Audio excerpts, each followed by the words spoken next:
It's Ramsey Dewey over here in Shanghai, China. Welcome to another edition of Q&A with the Coach. Today we have a question from... you always do this with your screen names. It's a jumble of letters and a bunch of numbers. Is this your phone number, dude? Anyway, don't give your phone number out on the internet like that. Anyway, our friend ALTF, I'm going to skip all the numbers, says, "Hey, Coach, can I ask you a question? What is the purpose of the dojo storm in this modern era? In my country, there is a guy who is a very high-ranking Kudo. That's a modern karate style. And he is also a very good fighter.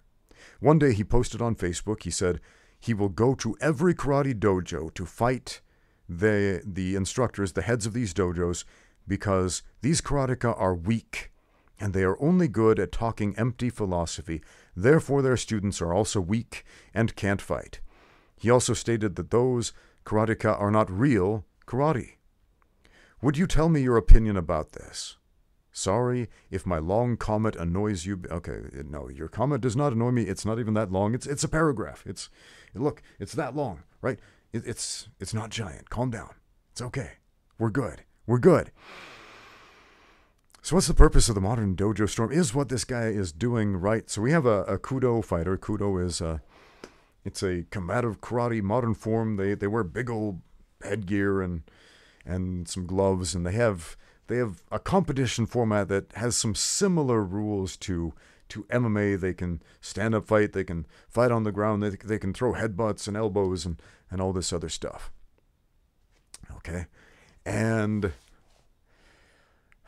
there are some Kudo guys out there on the internet who definitely have a chip on their shoulder about other karate styles, because they're not as badass. They don't go out there and headbutt each other in big, thick headgear with a big, giant bubble of plastic over their face to protect them from any injuries.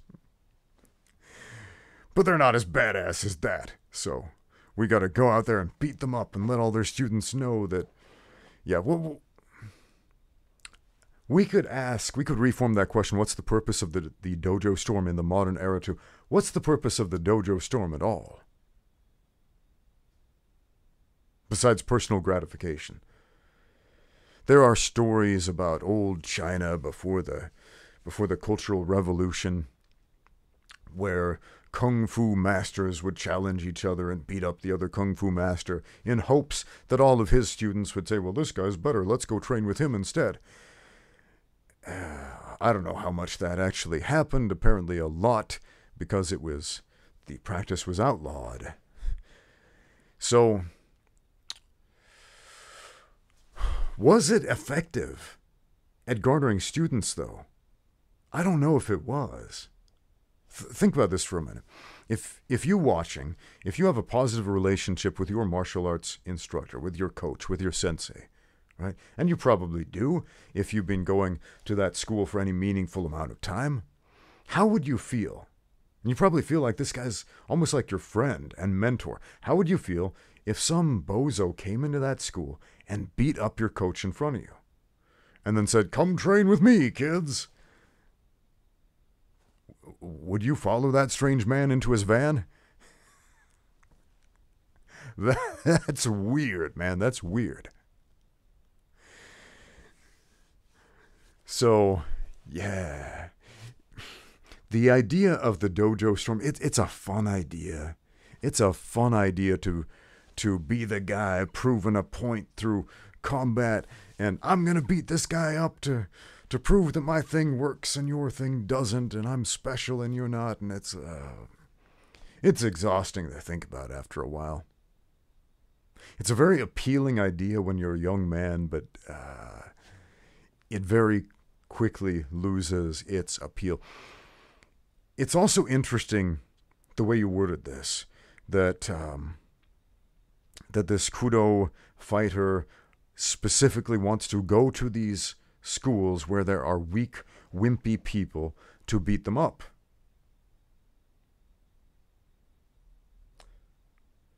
What kind of person does that? Goes and picks on weak and wimpy people, where they know those people have no chance against them. That's called a bully. Yeah. I'll tell you a little bit about my friend Jawad Mahmoudi. He's done dojo storms, but not like this. he doesn't go out of his way to beat up the weak and the helpless. He told me an interesting story, and I actually told it on my channel. We did a podcast together, our last podcast. Go listen to it. You can hear the whole thing. I'll give you a paraphrased version. So he goes to train at a Muay Thai gym, and Jawad is like pretty much the best striker I've ever trained with. He's just an incredible, high-level, next-level striker. And he's a big, physically imposing dude, too, on top of that. So he's got all that skill, all that talent, and all that size to back it up. It's a killer combination. So he goes to a Muay Thai gym, and he's very humble when he trains with people. Like, even if he knows he can beat you up, he's there to learn from you, right? So he goes to a Muay Thai gym, and the coach is being a jerk. And he is just, he's beating up a guy at the gym. He's being a bully. He's beating up a helpless student, basically. Jawad steps in and challenges this guy to a fight. The bully backs down, of course, because he realizes he's in over his head with Jawad, right?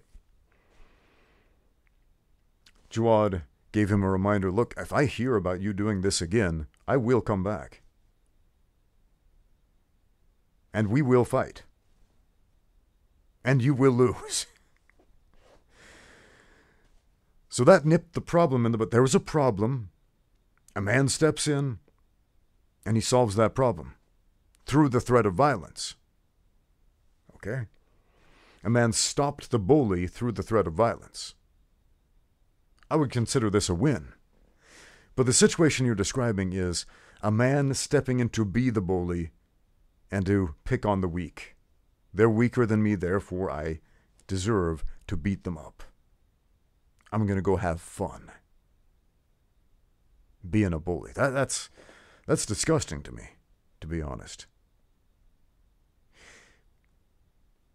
If he wants to prove to the students, if these students are sincerely there in those wimpy karate schools to learn how to be badass karate fighters, and they are deluding themselves or being tricked into thinking that what they are being taught is going to help them accomplish that goal, if that is legitimately the circumstance, there's a better way to go about this for your Kudo fighter friend.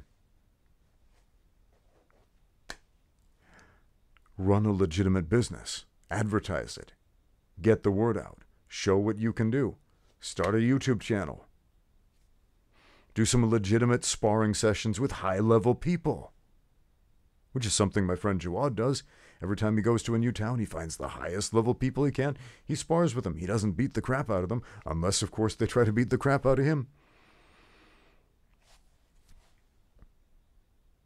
That's what a martial artist does. They don't try to be the big fish swimming in the small pond, dominating the minnows. They go out to the ocean and they look for the sharks. So I'm kind of sad to hear about this dojo storming big fish looking for minnows. And you can tell him that. You can tell him I said so.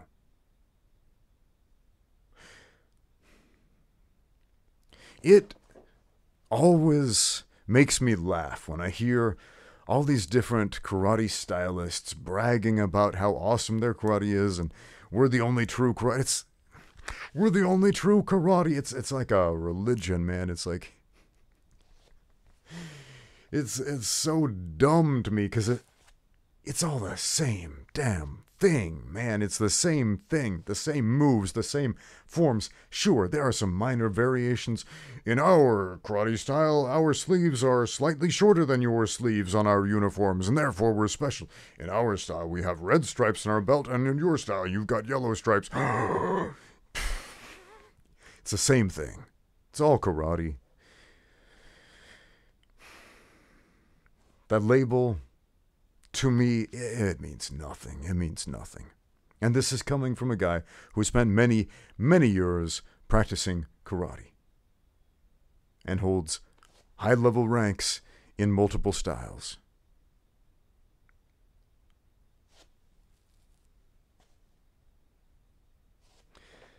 You know what?